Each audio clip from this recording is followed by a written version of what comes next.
Biohazard 2.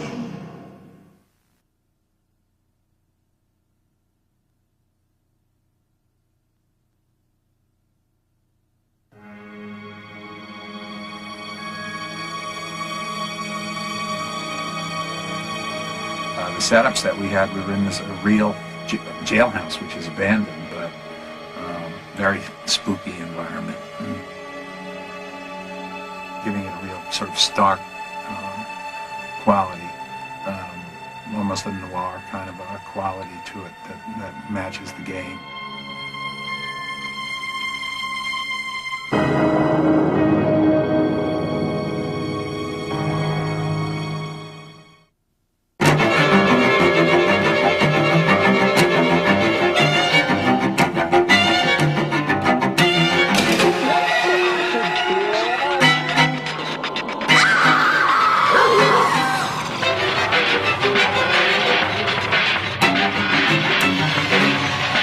Biohazard 2.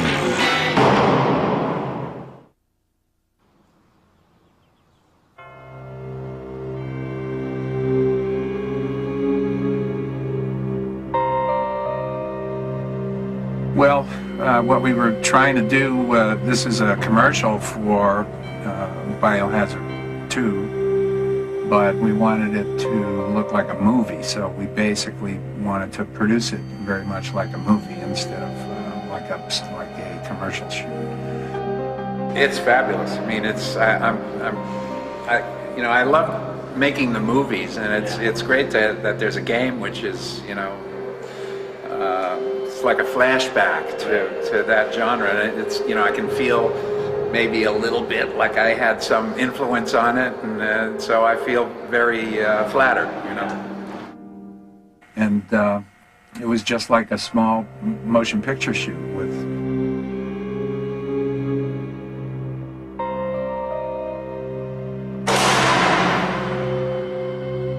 extras playing the zombies and a few people that were experienced playing the zombies, and the actors, Brad Renfro and Adriana, have experience. It was like working with a regular cast. Oh wow, yes. Some chick player, badass chick player, goes and gets to shoot all these zombies and stuff, and she's just this superhero. So, for aesthetic, just for a photographic aesthetic. And so Peter and I just talked about keeping it clean and making it look, like old Hollywood almost. And that's pretty much the way. Behind a character, in front of a character, it sometimes gets tricky lighting-wise because you want to keep it spooky, you want to keep it dark, but there's, particularly with any sort of blood effect or anything like that, you have to have enough light there so the audience knows really what's happening, but keep it spooky at the same time.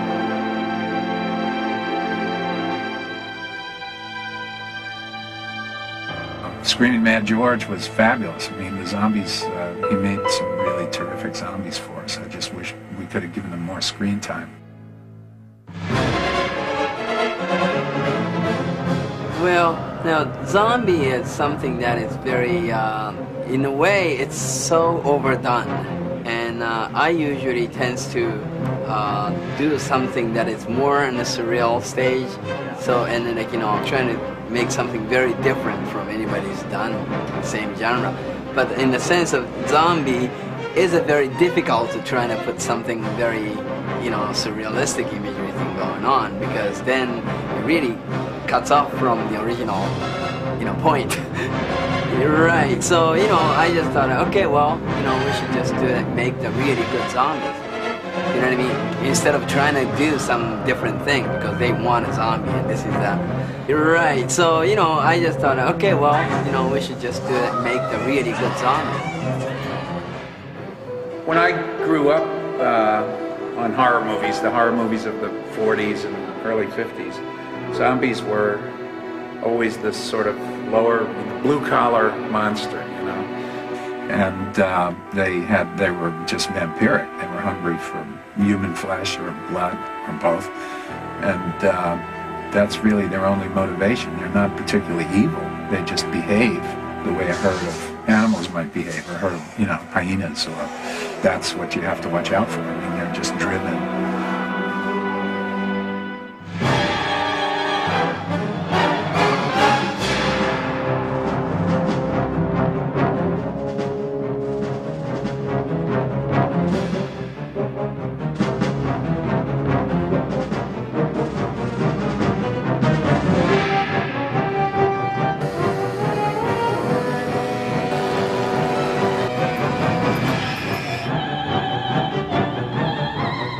Well, it's funny, when you get a bunch of zombies in a room, I find, all the times that I've worked with zombies, if I make any physical move when I'm talking, then all of a sudden they all do it.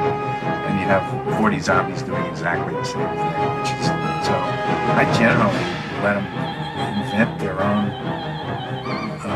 moves, how they want to behave, basically just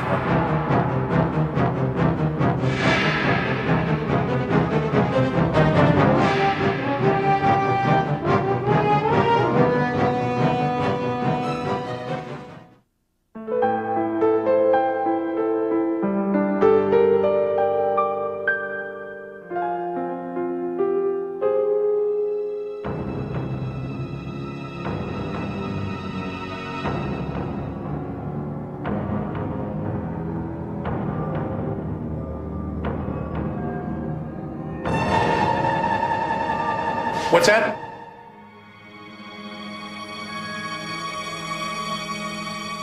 Doesn't it kind of reflect on, I kind of like it because it's a real big change, coming from a spiritual hero to an actual literal hero.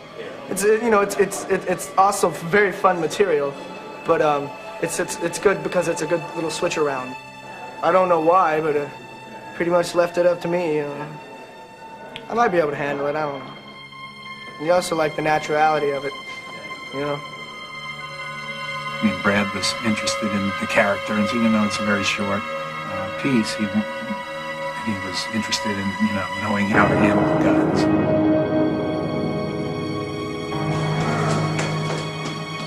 In my stories, the people that are trapped by them or that get in trouble are people who just can't either handle it or can't communicate properly with each other to form a plan to work around this problem, and so. Yeah, we're good. That's all right.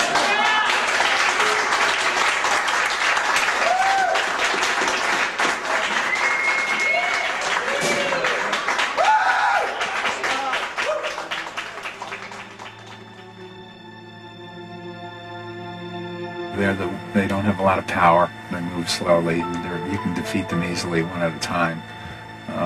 But when there's enough of them, and when you're not very organized yourself, or your group can't communicate or whatever, they're going to get you. And those are thematically what I've always worked with.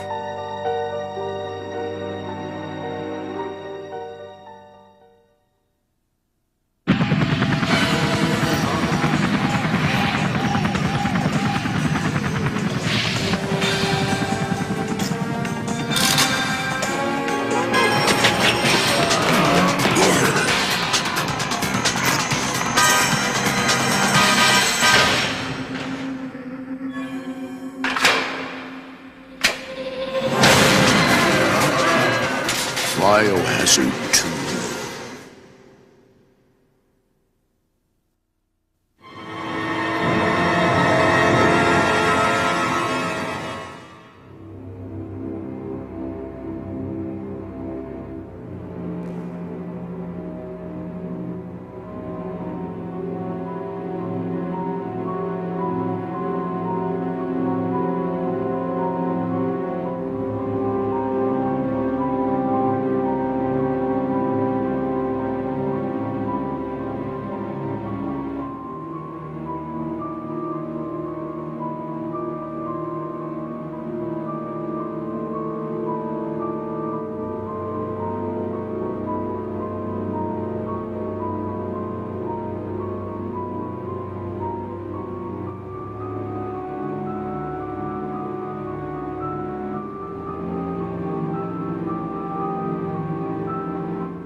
Feed me.